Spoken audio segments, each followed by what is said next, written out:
Assalamualaikum warahmatullahi wabarakatuh. Puji syukur atas kehadirat Allah Subhanahu wa Ta'ala karena kita masih diberi kesehatan dan kesempatan untuk melakukan presentasi online pada sore hari ini. Langsung saja kita ke materi yang sudah saya resum dan buat menjadi PowerPoint. Yang materi yang mau saya bawakan tentang pengelolaan air limbah domestik. Di sini ada definisi air limbah domestik. Air limbah yang berasal dari aktivitas hidup sehari-hari manusia yang berhubungan dengan pemakaian air. Air limbah yang berasal dari usaha dan atau kegiatan pemukiman, real estate, rumah makan, restoran, perkantoran, perniagaan, apartemen, dan asrama. Kemudian ada dasar hukum. Pengelolaan lingkungan hidup. Ada Undang-Undang Nomor 32 Tahun 2009 tentang perlindungan dan pengelolaan lingkungan hidup.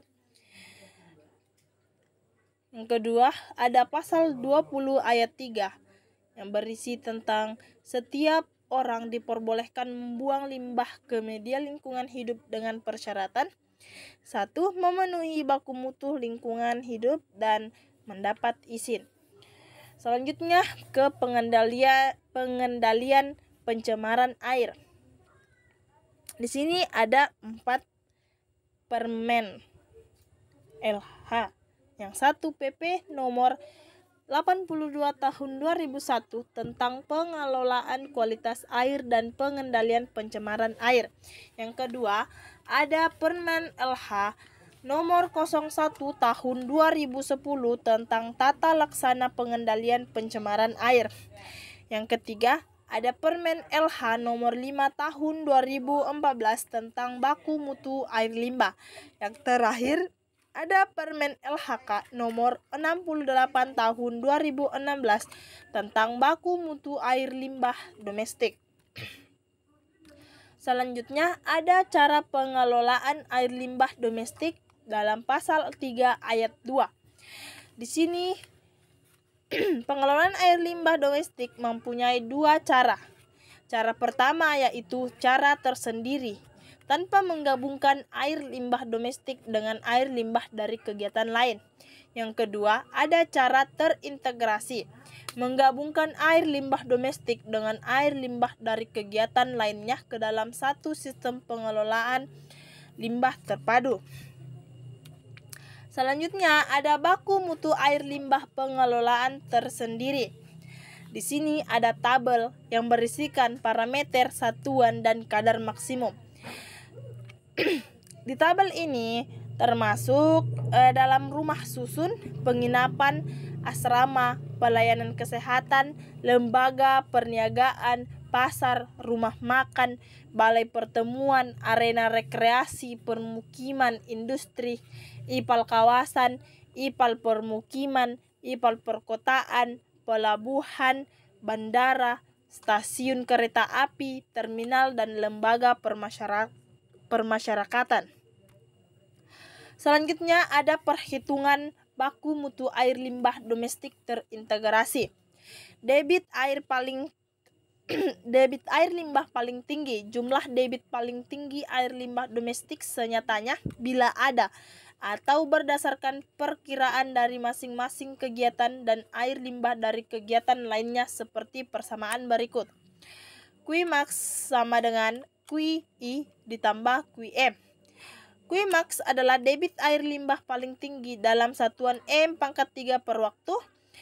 Qi adalah debit air limbah domestik paling tinggi dari kegiatan I dalam satuan M pangkat 3 per waktu.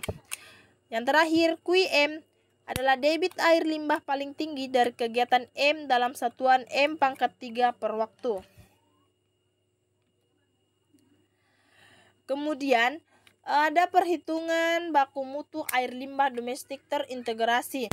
Kadar air limbah gabungan paling tinggi. Penentuan kadar paling tinggi pada parameter yang sama dapat ditentukan dengan menggunakan metode neraca massa dengan perhitungan berikut. Cmax sampai dengan Ni, Ci QI ditambah Cn Qn per Qi ditambah Qn. Cmax kadar paling tinggi setiap parameter dalam satuan mg per L. C1 adalah kadar paling tinggi setiap parameter dalam baku mutu air limbah domestik untuk kegiatan I dalam satuan mg per L. QI debit paling tinggi air limbah domestik kegiatan dalam satuan M⁻³ per waktu. Cn kadar paling tinggi setiap parameter dalam baku mutu air limbah untuk kegiatan N dalam satuan mg per L. Yang terakhir, Qn debit paling tinggi air limbah kegiatan N dalam satuan M⁻³ per waktu. Kemudian, kelas air dan peruntukannya. Di kelas 1 ada air baku air minum, rekreasi air, perikanan air tawar, peternakan, dan pertanaman. Di kelas 2 ada rekreasi air, perikanan air tawar, peternakan, dan pertanaman. Di kelas 3 ada perikanan air tawar, peternakan, dan pertanaman. Yang terakhir ada kelas 4 yang berisi hanya pertanaman. Kemudian Undang-Undang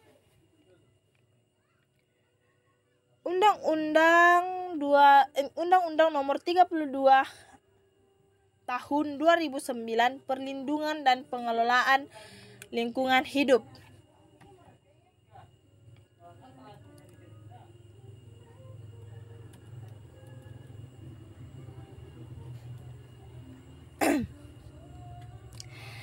Yang berisi Pasal 20 ayat 3, setiap orang diperbolehkan membuang limbah ke media lingkungan hidup dengan persyaratan 1. Memenuhi baku mutu lingkungan hidup, 2. Mendapat izin dari menteri, gubernur, atau bupati wali kota sesuai wewenangannya.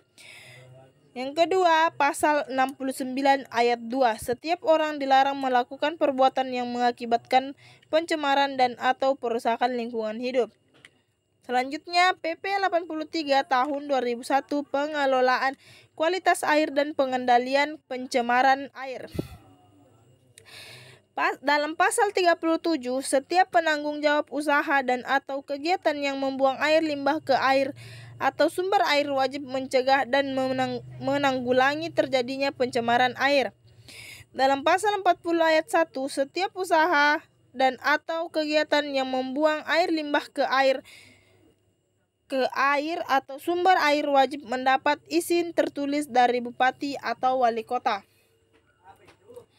Selanjutnya, tujuan pengaturan Pasal 2 Permen LHK nomor P68 tahun 2016 memberikan acuan mengatasi baku mutu air limbah domestik kepada pemerintah daerah provinsi dalam menetapkan baku mutu air limbah domestik yang lebih ketat. Yang kedua, pemerintah pusat, pemerintah daerah provinsi, dan pemerintah daerah kabupaten kota dalam menerbitkan izin lingkungan, SPPL, dan atau izin pembuangan air limbah. Dan yang terakhir, penanggung jawab usaha dan atau kegiatan pengelolaan air limbah domestik dalam menyusun perencanaan pengolahan air limbah domestik dan penyusunan dokumen lingkungan hidup. Kemudian, kewajiban pengelolaan air limbah, kewajiban mengolah air limbah domestik. Wajib setiap usaha dan atau kegiatan yang menghasilkan air limbah domestik, kemudian tidak mampu mengolah sendiri. Jika tidak mampu mengolah sendiri, akan diserahkan kepada pihak lain yang usaha dan atau kegiatannya mengolah air limbah domestik. Kemudian persyaratan teknis. Air limbah domestik yang dihasilkan diolah ke IPAL domestik dan saluran air limbah domestik kedap air sehingga tidak terjadi perembesan air limbah domestik. Memisahkan saluran pengumpulan air limbah domestik dengan saluran air hujan. Melakukan pengolahan air limbah domestik sehingga mutu air limbah domestik tidak melampaui BMAL domestik. Tidak melakukan pengenceran air limbah domestik ke dalam aliran buangan air limbah domestik, menetapkan titik penaatan dan koordinasi titik penaatan, dan yang terakhir memasang alat ukur debit atau laju air limbah domestik di titik penataan.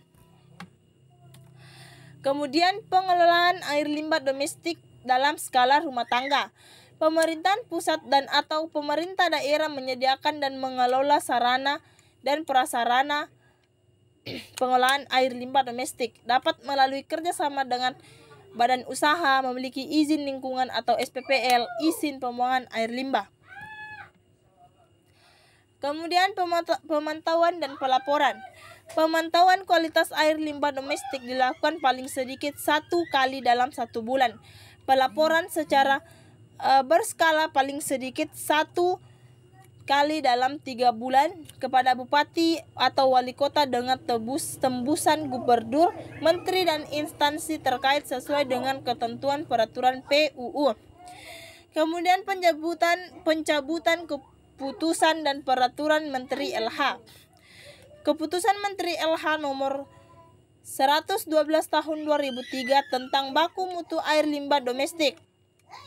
Peraturan Menteri LH nomor 05 tahun 2014 tentang baku mutu air limbah. Lampiran XL3 usaha dan atau kegiatan perhotelan. Lampiran XL4 huruf A bagi kegiatan fasilitas pelayanan kesehatan. Lampiran XL6 tentang baku mutu air limbah bagi usaha dan atau kegiatan domestik. Berita Negara RI tahun 2014 nomor 1815.